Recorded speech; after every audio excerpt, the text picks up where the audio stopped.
How are you, John? How you doing? I'm fine. All the best for seeing you, Rachel. Been far too long. Really? So it has been over a year and a lot has happened in that time. And it's so nice to be able to check in with you. I always enjoy our conversations. I think they're just really dynamic and fun, and there's so much to cover, and it always seems that the time goes by very quickly. So tell the listeners what you've been doing since we last spoke. So I guess in the last year. Well, the significant event is that I've been researching the life and times of Charles Manson, which came about because a guy called Tom O'Neill wrote a book called Chaos, in which he alleged that Jolly West had programmed the Manson family, or it was put to me that was what was said. And I went and read this thing and sort of went, this isn't a Jolly West I knew. Jolly West I knew was a tremendously helpful human being. So I went on a show with Eric Hunley, who'd told me about this, and, had gone through what O'Neill says, and his conclusion is pretty much that all he can prove is that Charles Manson and Jolly West both walked the corridors of the Haight-Ashbury Free Clinic. End of story. Man spent 20 years researching this book, and that's the best he's got. He kind of talks about Jolly as his great white whale, which would make him Captain Ahab, by my reckoning. And so I sort of went, I really don't want to write about Charles Manson. Who wants to write about Charles Manson? Horrible stuff. And I thought, well, why doesn't Tom O'Neill mention that Charles Manson spent 14 months studying Scientology? So I thought, maybe I better read Jeff Gwynn's book. So I read that, and he's got a paragraph where he says he studied Scientology. And I looked in and he reckons it's because he did the Dale Carnegie course that he got to learn how to manipulate people. He actually dropped out of the Dale Carnegie course, I later found. But I looked in the bibliography of Gwynn's book, and I wonder what he knows about Scientology. And the bibliography said, what is Scientology? The big PR handout book. And that was it. So it was this, people think that it's a faith.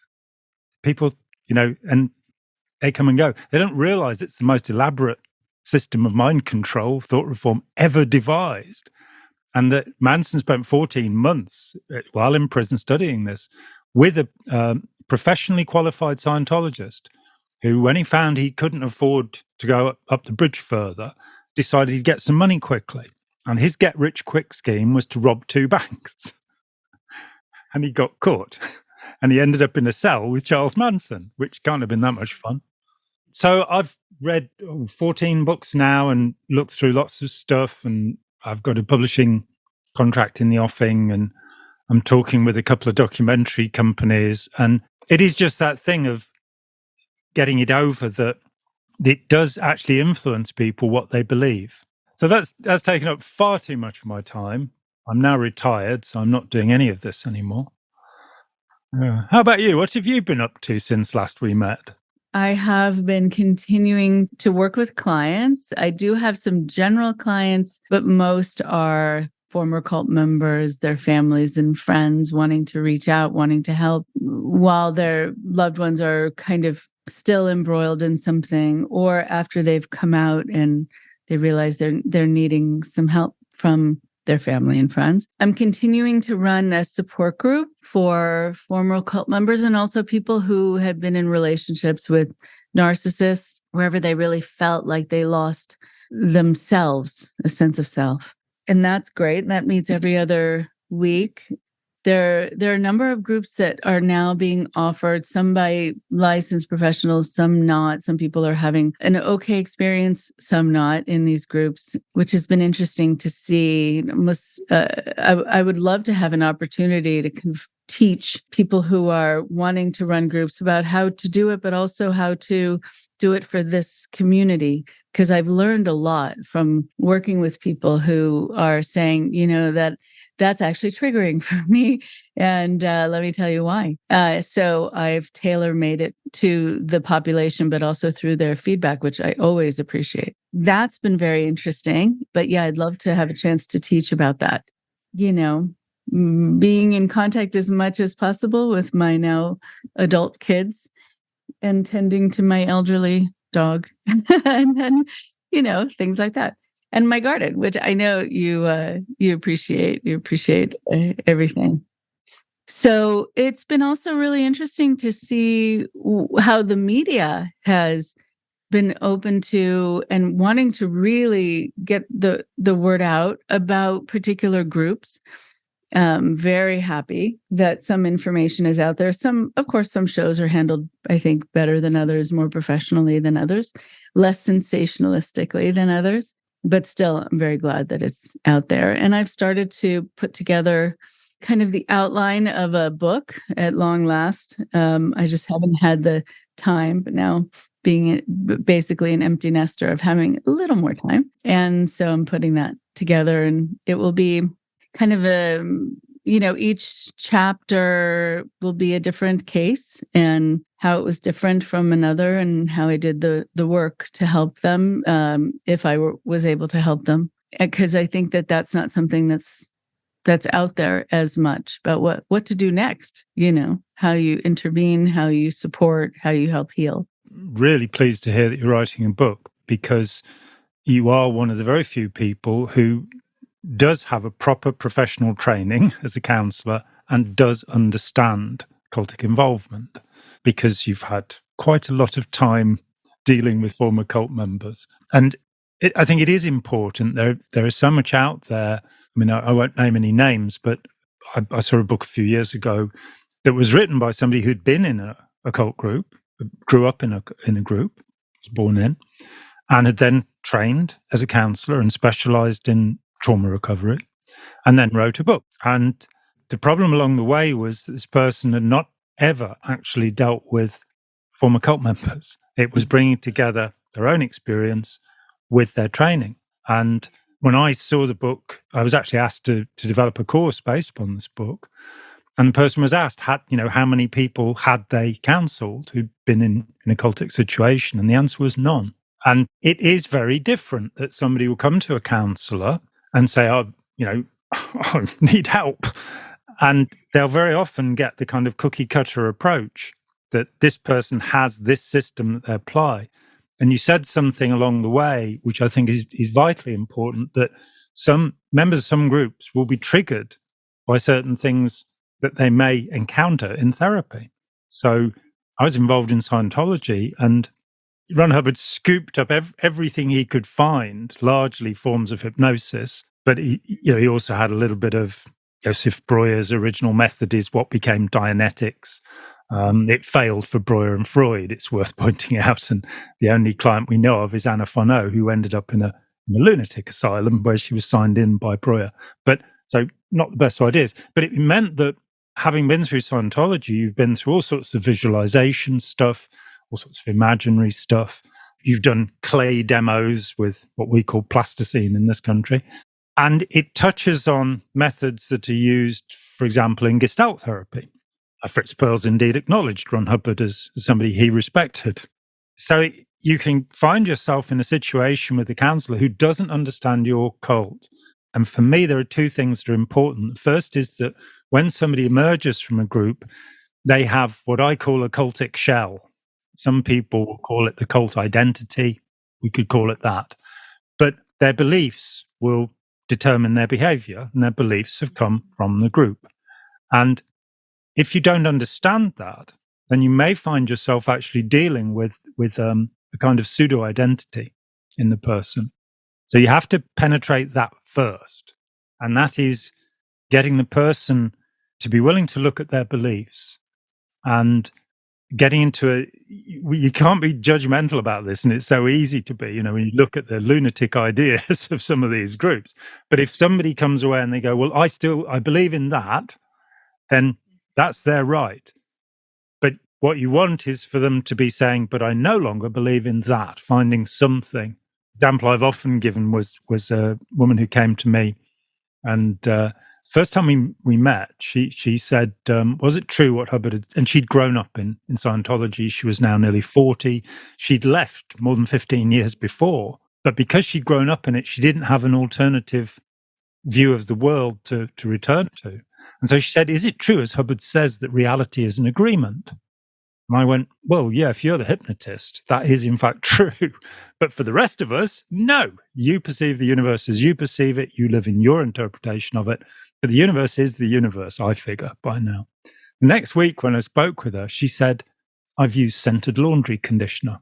And it's like, we didn't talk about the hygiene hat in the Sea Organization and Hubbard's absolute phobia of any kind of scent, so that people who are in his Sea Organization are not allowed to use scented soaps, shampoo, anything, because, as he put it, the psychiatrists are governing the world using rose perfume, as we all know, perfectly sensible idea. So we hadn't talked about it, and this was just such an incredible victory to go. She started thinking about it and saying, well, maybe I can challenge this idea. And this was the first one to go. And I'm happy to report that 10 years later, she is, pretty much through all of that, long through all of that. But I think it's such an important thing to also to accept that the person may have had experiences that were very positive. Somebody may have had some Scientology auditing and it helped them to change their life. But it's helping them to understand that they were the agent in this. It wasn't Ron Hubbard from beyond the grave instructing them. Right. And one of the things that I talk to families about when they want to sit with their loved ones is to start with the positive and to ask what has been a good experience, what they've learned. There are some people who learn a particular work ethic, which is, it's like you've been in the army, well, where you just can't rest at all. You're berated, but still, you get things done at a certain time, or Thursday at 2. And, I think that for some people seems a bonus, even though it comes with a lot of release of cortisol, because you know what's going to happen to you if you don't do it on time. But for some people, they like that motivator, and to how to talk about it in a positive way. I think the scented laundry detergent is so powerful. I think people, I'm remembering there was a woman I worked with who was a sister wife in an FLDS compound. And her husband, she was one of 8 wives, she was 16. When she was able to leave the compound, she would have these little moments of what she called rebellion, even though I think it was kind of a sense of agency. Like, I want to do my thing, even though I'm not allowed. And if you need to call it rebellion, it just shows that you were in this environment that would label anything you did that was not okay a rebellion. But it's okay to still use that word for a while, even if it has a bit of a negative connotation, because there's an empowerment in it. Her husband didn't like the color pink for whatever reason. And so no one was allowed to wear pink. And when I met with her after a few times, she said, "Can I show you something?" And she lifts up her skirt and she's wearing, I don't know England what they call them, but bicycle shorts, like these sort of shorts that are a bit longer and kind of skin tight. And they were pink. No one could see them. She just knew she was wearing them, right? And it was huge for her. Huge. She was afraid that the sun would hit the material of the dress just right. Someone could see the pink. That never happened, but she was concerned about that. Still with this sort of worry about that watchful eye, which I think takes quite some time to leave you.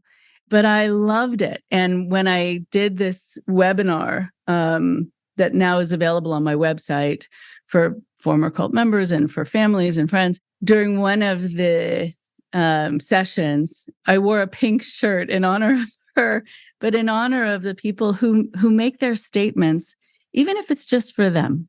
It's incredibly important. Yeah, I couldn't agree more. And it's fascinating that there's this sort of polarized view that there are pro-cult apologists who have decided that what we're saying is that when you join a cult, a destructive cult, you will become a brainwashed zombie. They've somehow got this misapprehension, whereas the reality is that people are immersed to differing extents. I mean, it's an aside, but in studying the Manson family, so-called family, Tex Watson, who led 7 of the 9 murders, and Susan Atkins, both secretly, they kept a stash of amphetamines. And Manson disapproved of amphetamines. But in fact, on the night of the Tate murders, they'd both taken amphetamines. So, and in talking with the documentarian about this recently, she was very disappointed because there was the idea that, well, Manson must have completely controlled them. And understanding the extent to which it's a collaborative process, being in any group. And so you give up certain rights and privileges. I remember talking with Sarah Edmondson about her involvement in NXIVM and talking about the incredible calorie control that Keith Raniere had going, so that all of the women would be pretty much anorexic. And I mentioned this, and she said, "Oh, I never did that. I didn't agree with that." And you go, "Wow, she was a 14-year member," and yet, so people do still retain their individuality. They aren't just robots or clones or something like this, but there's the guilt that has then been added to wearing pink. So it becomes a control mechanism of itself, I suppose. Right. Yeah, very much so. Yeah, very much so. I think, the people who are able to be independent thinkers, to hold on to certain things, very often they're the ones who are really mistreated, even more so. By the time they leave, they've been put through so much just by virtue of them having this nonconformity.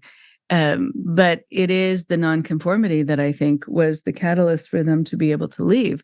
So even though you get punished more for it, it becomes, your saving grace to a great degree.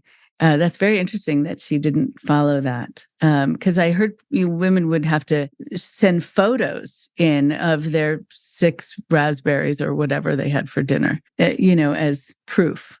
And you've got that incredible control where they could be called on the phone by their master, who would actually generally be a woman, and they had to answer the phone within 2 minutes or whatever, anytime, night or day, no matter what was happening. This incredible control. And so these small acts of rebellion or disagreement become important. I mean, looking back, it's now, in October, I celebrated the 40th anniversary of my departure from Scientology. But what I couldn't understand when I left was why nobody was standing up and complaining about this. Why didn't people, there were anonymous mailings that had a post office box you could reply to because nobody wanted to be identified. And the first reason was rather obvious. They harass you. And which, it's hard to believe, but my 9-year public membership of Scientology, I had no idea that they were harassing opponents. It was not something that was talked about. It was just something that was done by an organization, Branch 1, which was kept very separate from the rest of us. But the other thing was, as the time went by, I came to realize just how much people have been terrorized and shamed. As you say, that the more somebody stuck up for themselves or asked questions, the more they'd be attacked. You're talking with our mutual friend Hoyt Richards, and he left because he was put in. It was what the group was called Eternal Values, I think. He left after, I think, 20 years of involvement because he was put in the hot seat one more time, and everybody in the group sat round and attacked him in the Chinese brainwashing manner. If they were doing exactly this to people. And he decided, he just sort of collapsed inside himself under all of this pressure. And he went, I'll never be good enough to be in the group. And thankfully, that led him to leave. But it meant that his recovery was a very long process because he had to regain belief in himself. Oh, my goodness. I'll never be good enough. Right. It's so interesting because invariably what happens is the group or the leader fails. I think the group fails the people in it. It's not the other way around, because they just are not able to be the person who their kind of mythical creation would convince people they are. They just don't have the skills. They don't have the power. They don't have those abilities. So many of these people, too, who run these groups don't have I say they wouldn't survive in the wild. Like, they don't have skills. They rely on other people to do the work for them and to bring in money and to do all the labor. And I, it's a terrible thing when people leave really berating themselves. It happens almost all the time. And I'm curious, that's an interesting discussion about what the catalyst is, because a lot of people will ask me, what will be the thing that will have my loved one open their eyes or feel ready to leave? And it really is different for different people. And I think sometimes it's when you've been pushed that one time too many, or if you see someone else being mistreated. For some people, it's looking at someone else's suffering. That was it for me. It was seeing the way that others were being treated, and it was just like, I'm not going to accept this. And then I was told to disconnect from my great friend Ira Chalef, and I just went, no, not doing that. I love that. Simple. I love that. And so when you say that you were seeing other people being mistreated, from what you remember during that time, what were you witnessing? I think I was gradually coming to understand that people in the Sea Organisation, and I was never on the staff or in the Sea Organisation, I was public Scientologist. And because I was an artist, writer, musician, albeit not making much money, I was treated as a celebrity because the policy says. So for 9 years, almost everybody was really nice to me. And I made lots of friends. I found it a very friendly environment. You gradually realize that you're being sold something all the time. And when people are friendly with you because they want you to take your checkbook out, that's not actually friendship. But I started to realize that these people were not being treated well. And then within days of, making a public stand, it just happened that I held the first public meeting of disaffected Scientologists, which had been arranged by somebody else. And 3 days before it was due to happen in the Crown Hotel in East Grinstead, and there's actually video of bits of it still online. Terrible stuff. Thankfully, nothing I said is so I got away with it so far. But seeing that, as I say, nobody had dared stand up. 3 days before this meeting was due to happen, I didn't even know it was going to happen. The guy who'd set it up, a guy called John Mace, had gone back to Australia. And the guy he'd left behind, a guy called Bevan Priest, I woke up at 9:30 in the morning, which for me is very early. I'm a noon sort of person. I have a delayed sleep-wake phase, which is a genetic condition. That's my excuse anyway. And so I'm awoken by this guy standing by the side of my bed, saluting me and asking me if I'll become the chairman of the OT Committee UK and host this meeting. And I'm kind of like, yeah, all right. He's calling me sir. I suppose I ought to, really. And I had no idea. I didn't know what an OT committee was, or let alone what a chairman of it was. And I was that committee for the next sort of 6 months. Yeah, and of course in Scientology, because you've got lots of body thetans, you can, of course, be a plural person. And seeing what happened there, the unwillingness of people to look at reality, and reality was very straightforward for me. I discovered that Ron Hubbard contradicted himself, that he said things. He was a nuclear physicist. He'd studied with gurus in the East. And I started to see that he'd just made all these stories up. He never saw combat in World War II. He didn't. He failed in atomic and molecular physics and was thrown out of college. But atomic and molecular physics, it isn't nuclear physics. It's a different kettle of fish altogether. There were no courses in nuclear physics when he was at university, because as a subject, it was only just opening up. The Copenhagen interpretation of quantum mechanics was in 1928 when he was about 17. So it hadn't happened. And he, in a lecture, actually admits, 23rd September 1950, Introduction to Dianetics, he says, I failed my atomic and molecular physics. So all of these big claims, but then seeing that he actually contradicted himself. So he'd tell one story. He was 2 years old when he became a blood brother of the Blackfoot Pekuni people. Then he was 4 years old. Then he was 6 years old in another story. And putting all of that together, what shocked me was that, to me, it was evident. These were his own statements. They were in contradiction. They were in conflict. I went to my fellow believers and they made up excuses. So when I pointed out to a former commanding officer at St. Hill, the East Grinstead headquarters of Scientology, that Ron Hubbard claimed to have been crippled and blinded at the end of World War II in a couple of places. But he also said that on July the 25th, 1945, he'd been in Hollywood where he'd beaten up 3 petty officers. And this was a reference I'd never seen before. And when I found it, I was like, well, that can't be possible, that in the, 19 days from then to the end of the war, he was somehow crippled and blinded. And this woman said to me, oh, well, he had 2 bodies. So, why didn't I think of that? Then years later, somebody else, Hubbard had said he had injured optic nerves. And they said, yes, well, his necessity level came up, so he was able to beat up these 3 petty officers. I traced the incident. He was in Hollywood then. That was true. He did get into a fight with 2 petty officers, not 3. And he was summoned as a witness to their court-martial.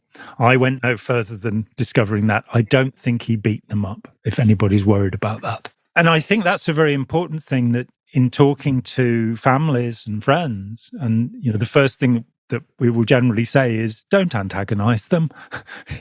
Don't pull out little newspaper clippings and say, I told you so. That's not going to help. Be warm and receiving. And as you say, and you're one of the few people that does say it, which is why I treasure you, you have to find out what is their involvement? Why are they doing this? What is good about it? And I used to have a little set of questions, which was, what have you gained? What have you benefited? How have you benefited? What do you expect to gain? What have you seen others gain? And with Scientology, of course, you've got the great mystique of exteriorization. Scientology is totally focused from the beginning right the way through to this idea that you can be 3 feet back of your head. I'm not really sure that that's the best place to observe life from. I mean, you're driving a car and you're 3 feet back, that could be a bit dangerous. But Hubbard had got this fixation. He had his wisdom teeth extracted in February 1938. And during that experience, he claimed he was dead for 8 minutes. And then he came back. And while he was exterior from his body, he went to another realm where he saw what he called a smorgasbord of knowledge. Why the word buffet wasn't good enough for him, a decent French word, had to use it. Scandinavian word, we'll never know. And then he was suddenly pulled back because it wasn't his time.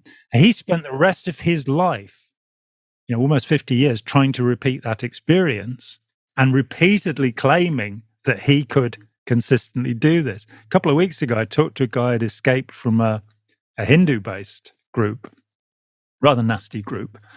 And his guru was really into Ron Hubbard. It's like, Ron Hubbard's one of the great people. And after we'd talked, he said to me, how do you do the exteriorization? And it's like, don't. It's made up. I've talked with more than 1,000 Scientologists over the years, and I've never had any kind of reliable out-of-the-body experience. And there are other people who do describe such things, but I've never heard one in Scientology. And I tend to go with Susan Blackmore, the psychology professor's view. I'm told that she's written a new book, but she wrote a book called Beyond the Body, where she showed that if you systematically took these experiences apart, that what was described when outside of the body was not accurate. That, the color of the roofs would be wrong, or what have you. But you have this mystique, you have this idea that you're going to achieve this supernatural state. And I think, letting people talk about what it is they believe without attacking them, and without feeling that you have to comment on what they say. Because what I find, certainly for myself, is if I have to talk about something, when I am talking about it, that's the point where I realize that I don't understand what I'm talking about. And in describing Scientology and one's experiences, you can come to this point where you're kind of going, actually, that doesn't really make sense. And as long as you have a safe environment in which you can talk, well, that can go somewhere. It can become something beneficial, but it is very much, when I used to do interventions, and that's 30 years ago now, 95 was the last time. But when I used to do interventions, the the thing was to let the person lead, to go in and say, your family, I would only take one person into the room with me, so they're not, milieu control of 7 or 8 people are all kind of, in the Alcoholics Anonymous notion of intervention. So I'd go in with the person that they had, the most sympathy with, and say, whoever it was, your mum thinks you've been brainwashed by a cult. I'm here to help you explain the reality of that. So you're on side straight away. I never went in going, I'm going to get somebody out of Scientology. It's always, I'm going to give somebody information they won't have so that they can make a better decision about their involvement. I'm happy to say that over a period of some years, everybody who taught me decided they didn't want to be involved, but that wasn't the objective. The objective was to get them to be able to think for themselves, because that is the objective. And if at the end of that they don't agree with me and my views, that's absolutely fine, as long as they've not developed hostile and antisocial views along the way. Right. So when you talk about your role there, I think of the word advocate, that you can be their advocate. And that's a lovely thing, for them to feel really supported by you, and that you'll help to translate things. And it's safe for them to share things in a way that might be different than the way, let's say, their parents, if it's parents, want them to see it. At least that's a place to start, because things can change in the conversation. But I love that you give them this idea that you're kind of sitting shoulder to shoulder with them. And, that very often you don't feel that way, I think, within a cultic system. It might even feel beautiful and nice to be supported in that way. It might be the first time in a long time. When you were saying too that you don't have to comment, that people don't have to comment about what they say, I was thinking about how I will sometimes encourage the people in counseling or in an intervention to not comment about the things that I say. So it was interesting that it goes back and forth. And the reason is that I want there to be a pause. I want there to be silence where the words get reviewed in somebody's mind before they come up with their automatic response. Because then it's a moment potentially for them to hear the contradiction, for them to hear something that doesn't quite come together, for them to deal with cognitive dissonance and have to sit with it, as opposed to just volleying the ball back on my side of the court, where you can be completely emotionally detached and logically detached also. And so if sometimes I'll just repeat what they've said, and I'll say, and after I say this, can you just sit with me? And we can both listen to what I just said and have it be reviewed in our minds. And sometimes I see them sort of tilting their head like, that doesn't actually make sense. Or that isn't the way it works, or something that's a conflict. And then there's this agitation that sets in that I'll sometimes see, where they really, really, really want to get rid of that discomfort by giving me the kind of planned or trained response. And I'll just notice it's hard not to say something right now, isn't it? I'm sure it has felt really nice and really lovely and detached that you've had a response like, oh, well, he has 2 bodies. Well, okay. Then I don't have to notice that none of this comes together, because I have my answer, which is probably also the appeal for a lot of people and what they're hoping to feel, that they have the answer to everything.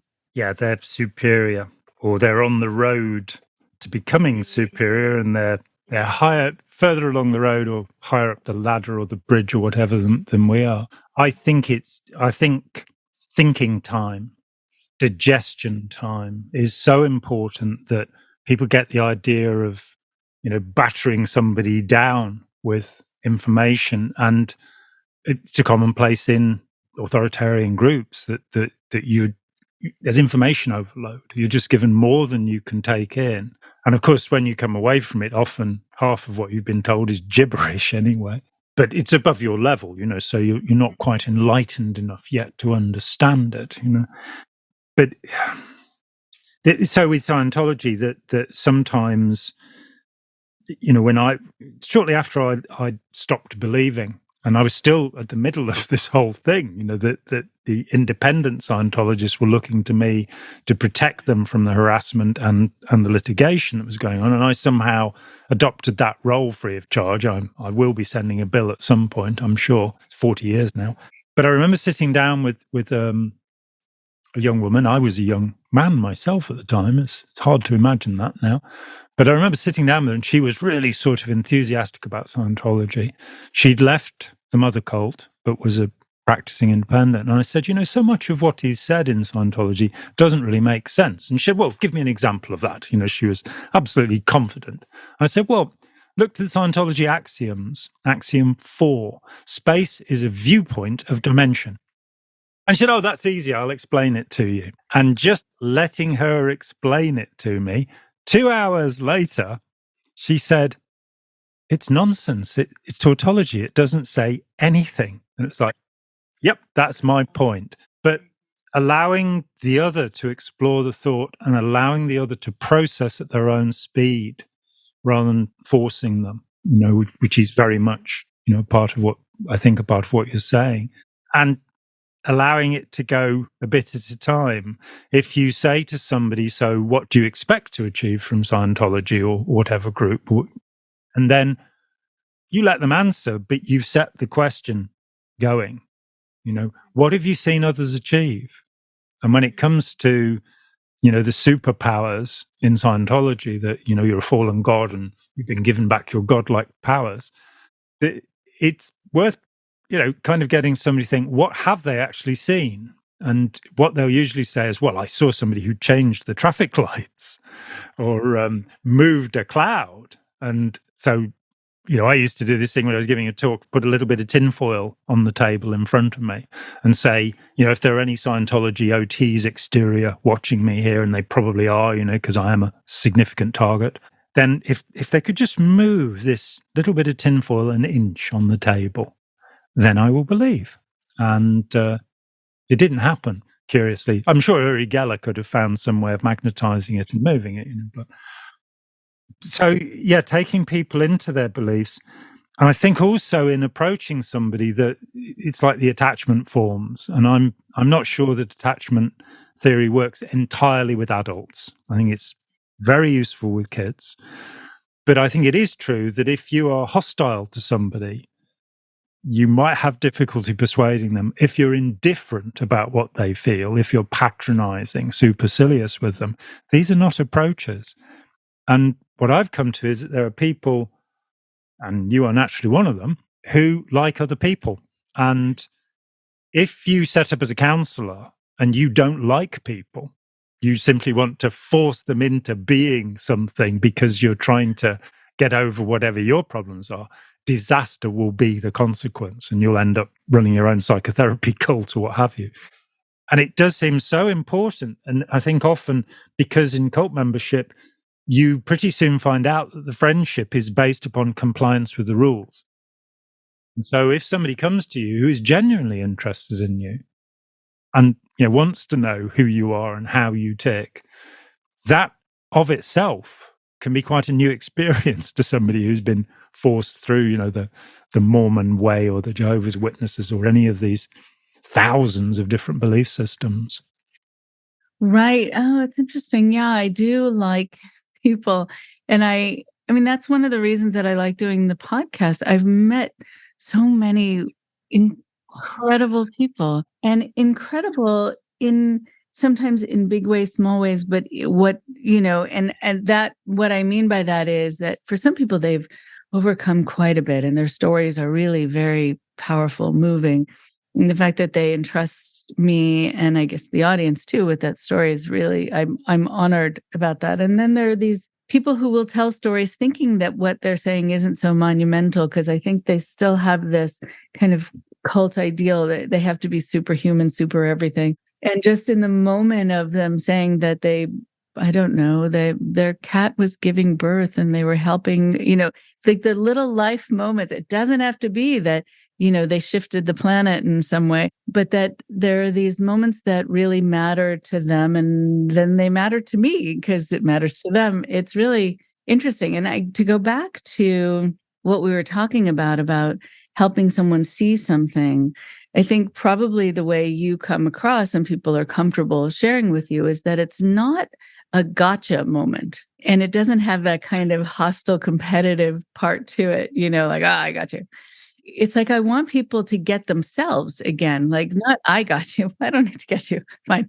I want you to see you and hear what you're saying and see if it resonates. And if it doesn't, then maybe to understand why you were told to just memorize things that you are going to be very confused by, which I think is a form of enforced dissociation. That you're making someone have to get into a thought that they are not imprinting, they're not really taking in, but they're having to make decisions, they're having to do things based on those ideas that they can't explain, they can't put them in their own words. And so I think people just lose themselves in that process of being in this sort of alternate space and acting upon things that they don't even fully understand. Yeah, I think that's very true. I think we don't start with, everybody in the world is in a perfect ideal state, and then a cult comes along. We start with confusion, and there is no definitive understanding of humanity yet. I've heard lots of explanations over the years. I keep being told that in the last 10 years, we've learned more about the brain than we ever knew. And I've heard that particular statement since 1984. That was the first time I heard, in the last 10 years, we've learned more. And we're now actually in the last year seeing all sorts of models in neuroscience being adapted. So, for example, meta-analyses looking at all of the studies, or many of the studies have been done on melatonin, serotonin, and oxytocin. In the last year, all three of those chemicals have had to be relisted, saying what we have said so positively: melatonin governs sleep, oxytocin is the cuddle chemical, serotonin is the happiness chemical. This isn't in fact true. What's going on is a lot more complicated than this. I say that because we come from a place of confusion. We then join some group that has certainty and tells us that, they know what to do. And we then adopt that and feel safer, feel more comfortable because we've got an answer. And when that answer is challenged, that, the cognitive dissonance, the walls start to wobble. But if the challenge is towards, it's not saying you've got to solve the hard problem of consciousness, which nobody's solved yet.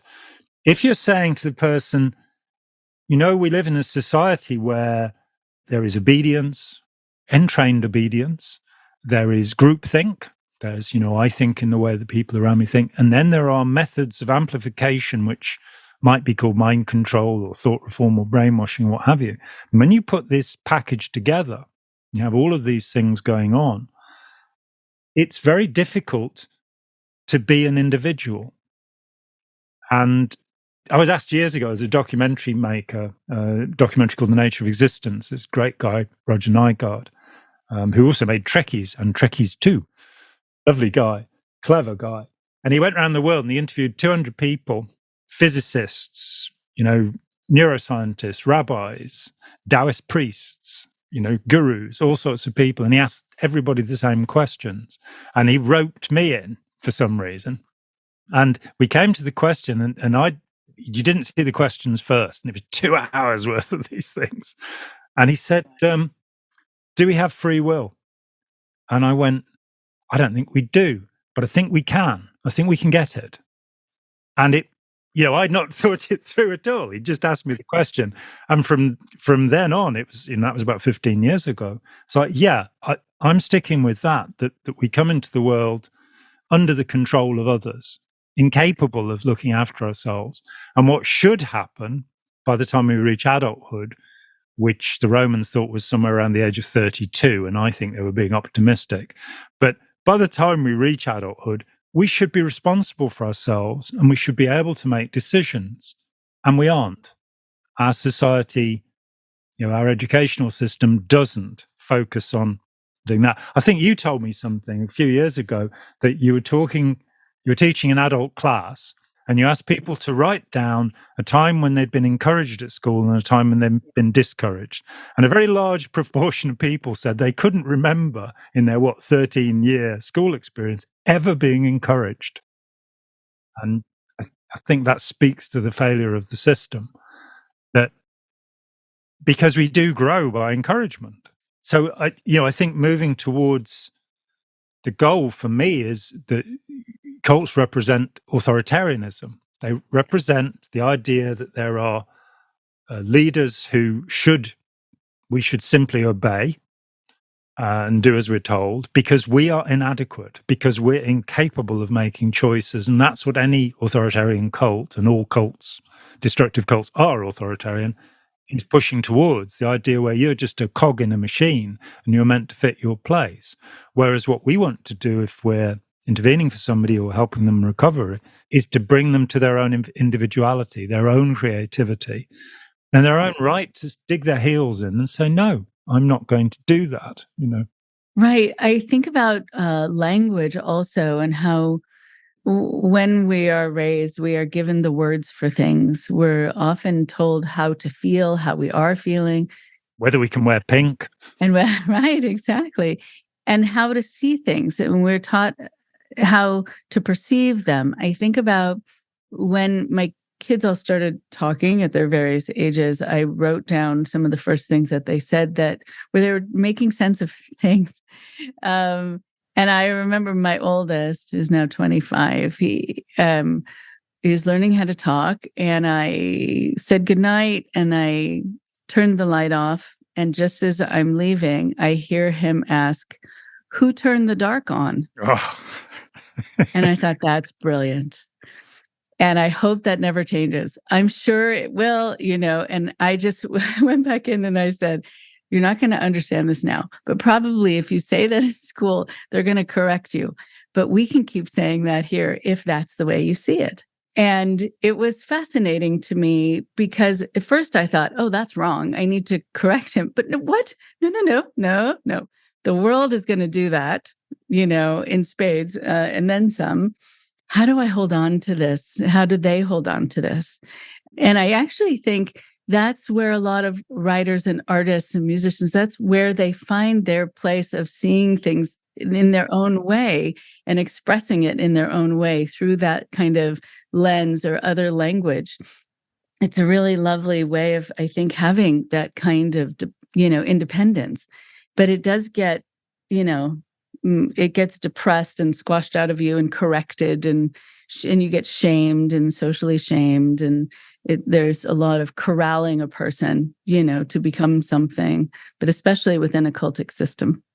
Yeah, my training is as an artist, and despite Scientology, I went away to art college for 2 years and did that instead, which was great fun, and then had just about survived for about 3 or 4 years by selling paintings. But one of the things that fascinated me was that I'd very often see, little paintings made by preschoolers who had not been told what to paint, and that they actually could be quite interesting. And then one of my own nieces, she went to school and now she did mummy, tree, house, cat. She did the things that you're meant to do. And seeing that kind of stifling process, that bringing conformity in, I thought for a long time, back in the early 90s, that creativity and conformity were poles, and that our education system should look more to creativity than it does to conformity. I very much agree with Ira Chalef's notion of intelligent disobedience, that kids should be taught to assert themselves, should be taught to say agreeably, I disagree. And we fail them by not teaching them. But I also I wrote a novel a long time ago in the last century called Voodoo Child's Slight Return, because I decided it was time to bring Jimi Hendrix back to life, because I missed him for a long time. And the focus of that novel was there were two ideas. One, we were always standing at the crossroads. We can always choose another road. And I got into all sorts of mystical literature about that, most of which I invented, but I'm not going to admit that here. So there are little chapter headings in it, and a friend of mine read these and went, I've got to read these books. And it's like, actually, if you translate the name of the person who said this, you'll find it is John under the oak, which is John Atack. Johannes unter Eich said, so these books don't in fact exist. I shouldn't have admitted that publicly. The 7 people who've read the book. But the other part was that I truly and profoundly believe that everybody has their creativity. And I'm happy to call that genius. I'm happy to say that people have a capacity to do something. And that where we favor individuality, we're saying you are allowed to express yourself and you don't need permission to express yourself. What is it that gives you bliss? The kind of Joseph Campbell follow your bliss idea. What is it that makes you feel good? Not how can you make other people feel good? And in the arts, you get this dichotomy where you've got the commercial artist who is going, what do you like? And I'll seek to do that. And they can be very talented and produce amazing work. Then you get somebody like, I don't know, Degas or Monet or Kandinsky or whatever, and they are pursuing what they like. They're not looking to please anybody. They're going, this excites me, this interests me. And it's finding that passion in life, which again is something that's generally killed by involvement in an authoritarian group, because you're not meant to be an individual. You're not meant to think for yourself, and you're not meant to be creative. And so you'll find groups like the Rudolf Steiner, the anthroposophists, that you can always recognize a painting done by somebody who's been to the Tobias School of Art, because it'll have the Goethe color system and these curves and all of this stuff. And they all look the same. It's like 2,000 years of Egyptian art that looks as if it was all done by the same people, which is a bit of a scary thought, rather than things developing and becoming individual. Yeah, I've worked with a number of people who went to Waldorf schools. Very popular in Silicon Valley, I'm told. We don't give them computers. We don't want them getting into that. Send them to the Waldorf school. No. Please don't. Yeah. Kids, now young adults who said that they were only allowed to draw with using yellow for the entire year. They couldn't make points or right angles, nothing with sharp edges, because that was like a knife or a weapon, and they had to curve their lines so that it would be softer, so they weren't violent. And there's just a lot to it that it doesn't make the least bit of sense. Until you study the life of Rudolf Steiner and realize he was a nutcase. And his whole belief in Ahriman, the evil spirit that comes through, the whole thing. Anyway, no, people have no idea. And you've got to stir your compost with a sheep's skull at midnight, and your water must always go through a figure 8, and you mustn't wear plastics. Oh my God. Okay. Because I lived in East Grinstead for more than a dozen years, the headquarters for the Anthropops is 5 miles down the road.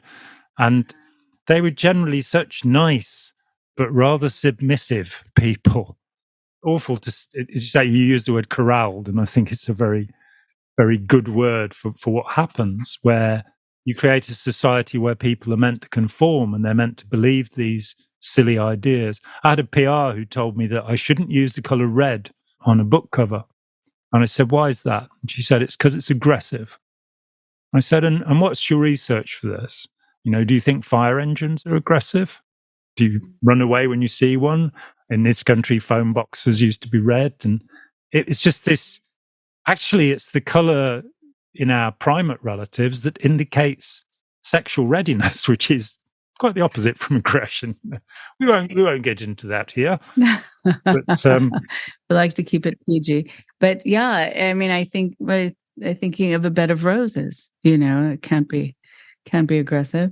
Thorns maybe, but not the roses themselves. I wonder also, I think about this where when someone is raised with, or like raised in a cult or got involved in a cultic system, and they have become really programmed to believe that certain things are bad, certain people are bad. And then I'll sometimes then have them make a list of the people who they were told were bad for them or most demonized, the qualities, also behaviors that were most demonized. And then we look at the list to see what this is about.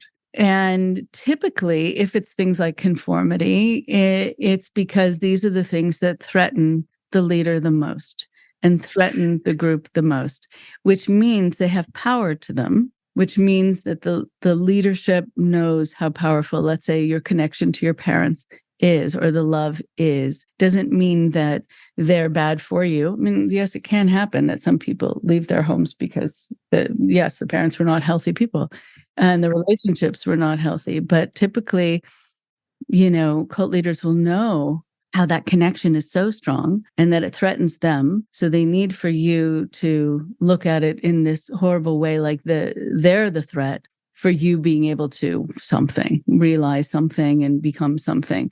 But even just the idea of having any kind of independent thought or critical thinking, I mean, I think the more something is demonized, the more I guess I want people to have the message that it is really a superpower. It's really something that you want to be able to hold on to or reclaim, and to understand why it was taken away. It wasn't that it was bad in and of itself or that relationship was bad. I mean, that's when you it's like you're in the Mad Hatter's Tea Party, right? Everything is up, that is down, and down, that's up. It's very hard to make sense of all that. And I'm wondering for you, I know this is a big question, but what helped you make sense of that? I mean, because here you were taught things that were, I'm sure, quite the opposite of how they really were or how other people think about them. And so what helped you make sense of things again once you left?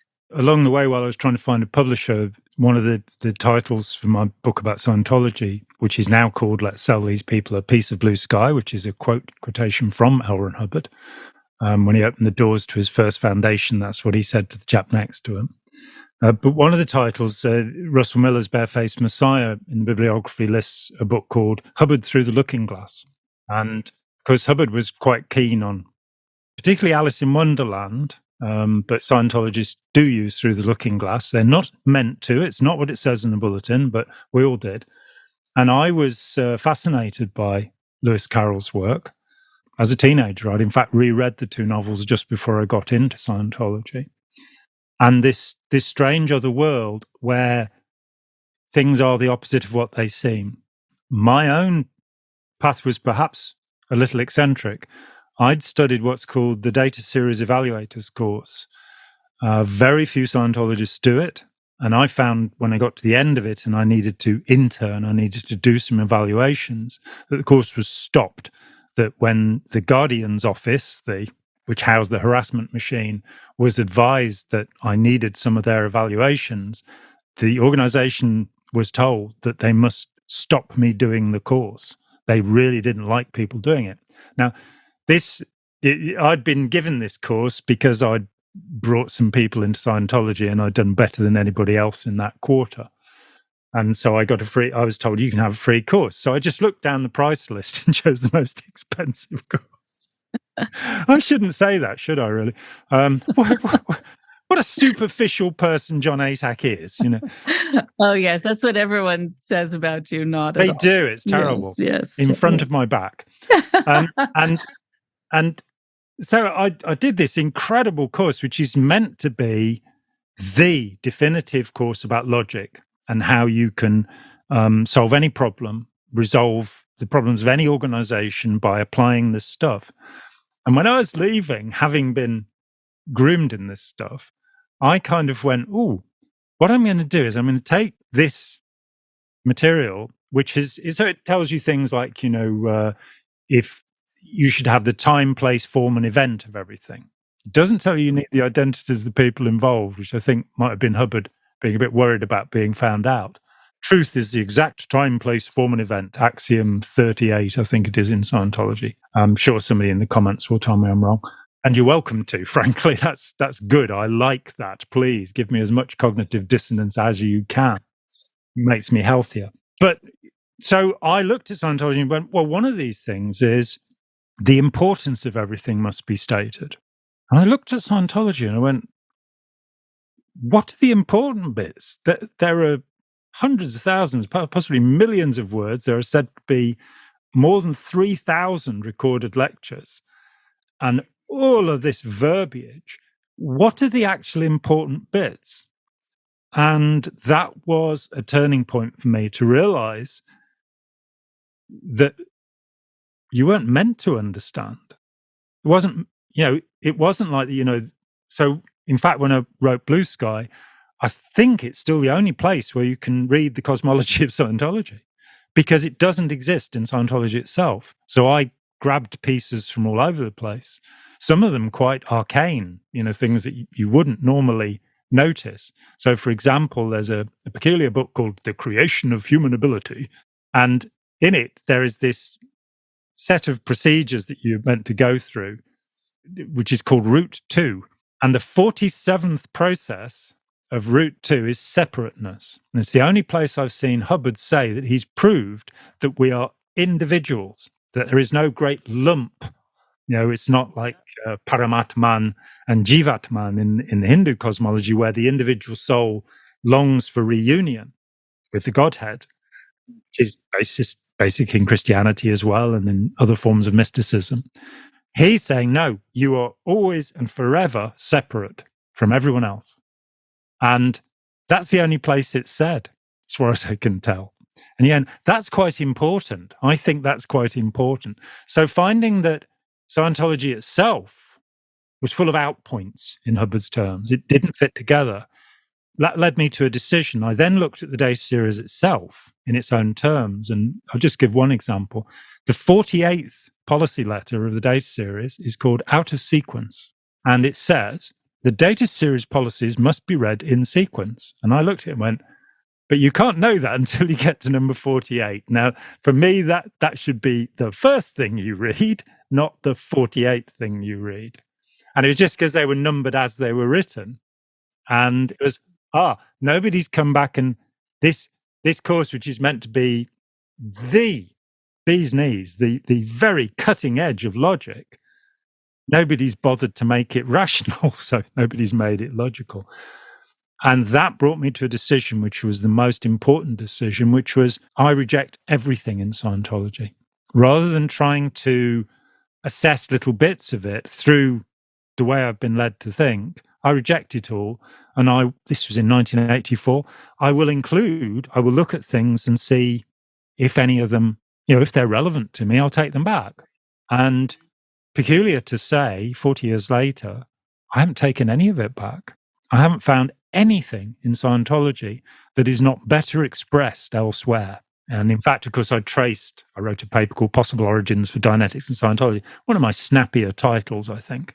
And 30 years ago. And in it, I think I traced in all 120 ideas that Hubbard had used, not only traced where they'd been used before him, but showed that he was aware of the source. The source was usually Aleister Crowley, of course. Of course. Right. Oh, my goodness.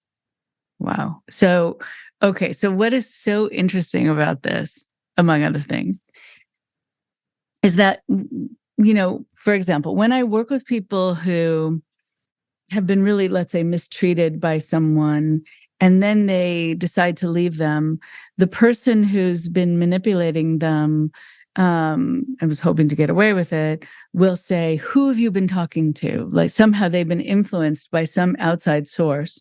But no, they were just observing this person's behavior. They were noticing how they're crumbling under it, how things are not making sense, how they're, become nervous people or they're feeling depressed.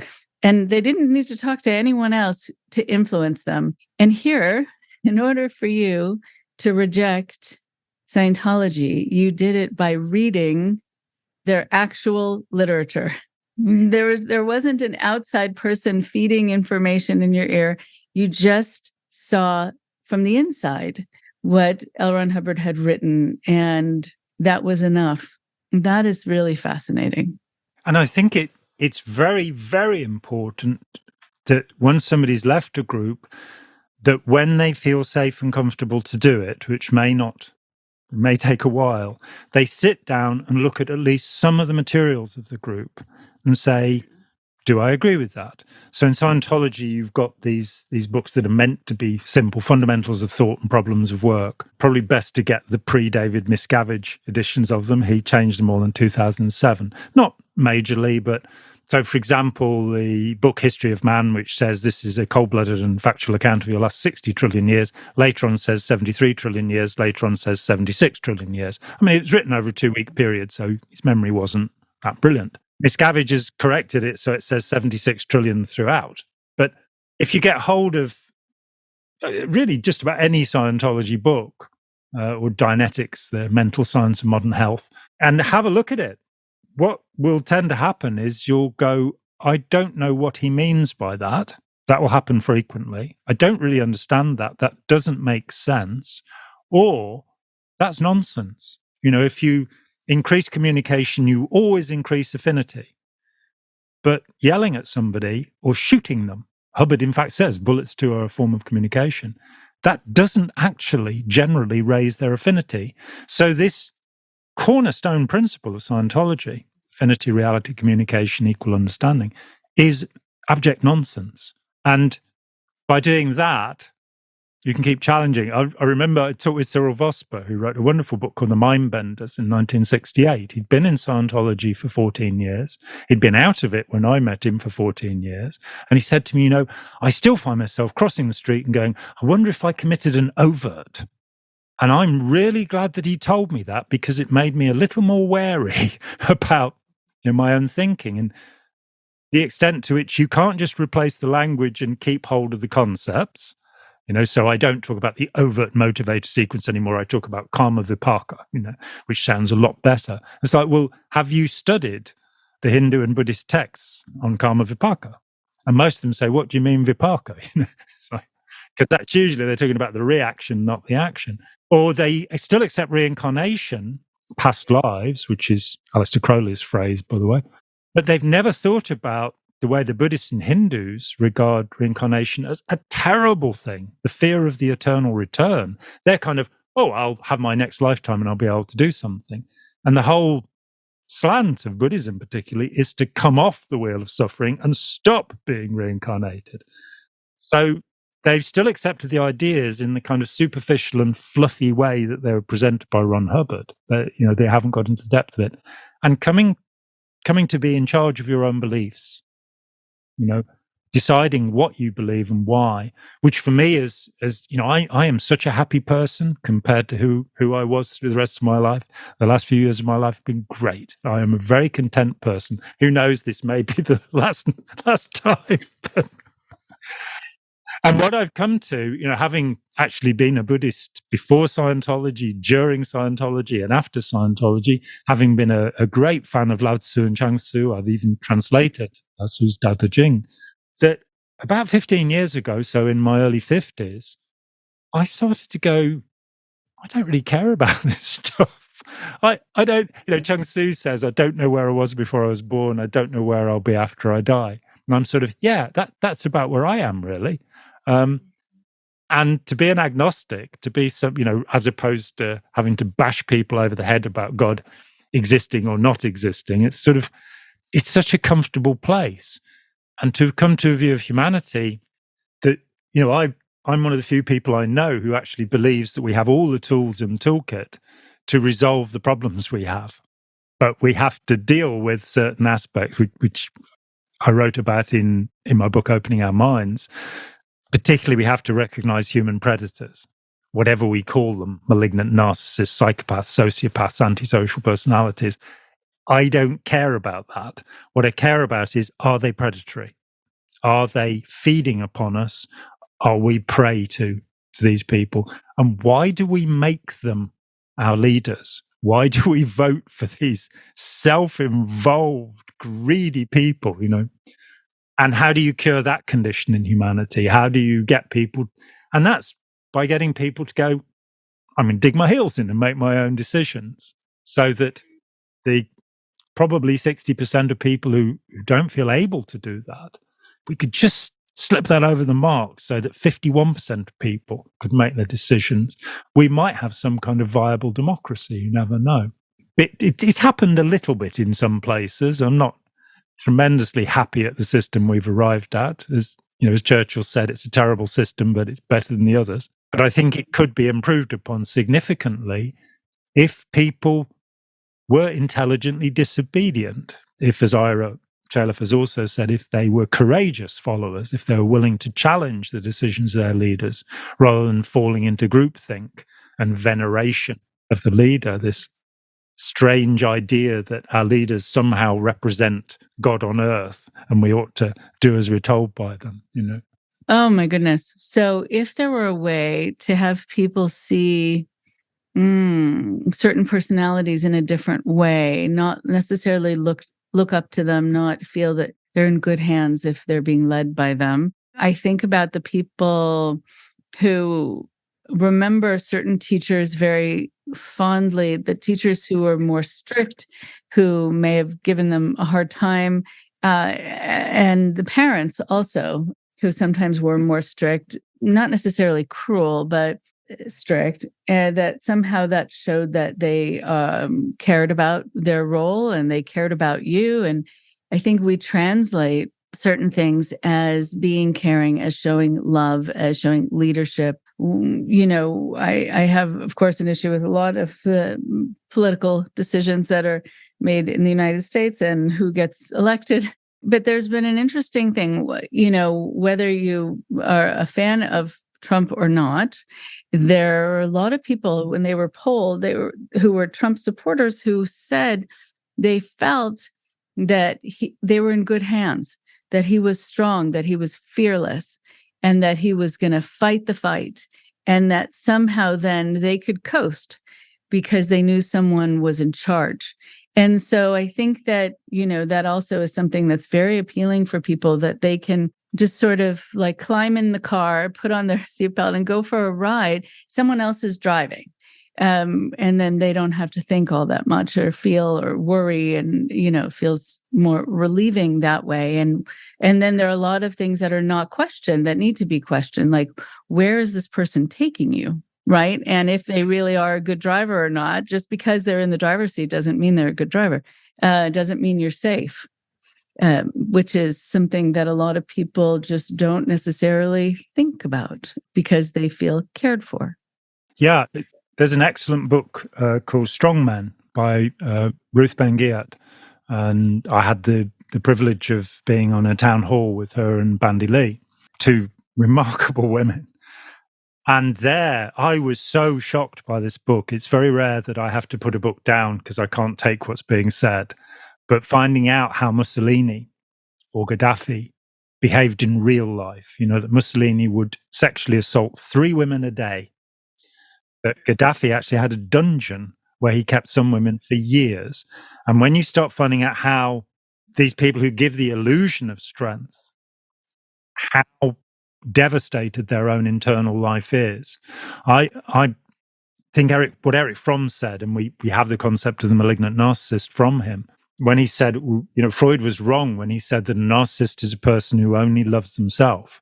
A narcissist is a person who doesn't love. They don't experience love, and they replace it with the adulation of others. I think we can go a bit further. I really don't like the word narcissist because I don't think it's accurate. It's not somebody who's self-obsessed. It's not somebody... Havelock Ellis, the first psychologist to use the word before Freud, said it's somebody who doesn't want to have sex with anybody but themselves. And I think that would probably be more accurate. But we've got the word, we're stuck with it now. And I think it's important to say, yes, there are malignant narcissists, but there are also benign narcissists who do no harm, but they're selfish, and benevolent narcissists who, because of the absence of love in their lives, actually do give something to humanity. David Bowie, Elton John, Taylor Swift in this generation are all people who quite evidently want other people to love them. And that of itself is not negative, but you kind of hope that they'll get to the point, which I think David Bowie and Elton John got to. I hope Taylor Swift does get to it. I'm not, she's not somebody that I listen to, so I don't really know what she's doing. But I think with Elton John and with David Bowie, that they grew up, they became adult, and they didn't need the adulation anymore, and they became very positive people who did good in the world. And for my money, with David Bowie, created great art. I mean, not a huge Elton John fan, but it's very well-made music. But I think David Bowie was a real breakthrough artist. later on in life, not for Ziggy and all of that stuff, which is interesting, but for the further he went on, the more he explored and found something else and gave something.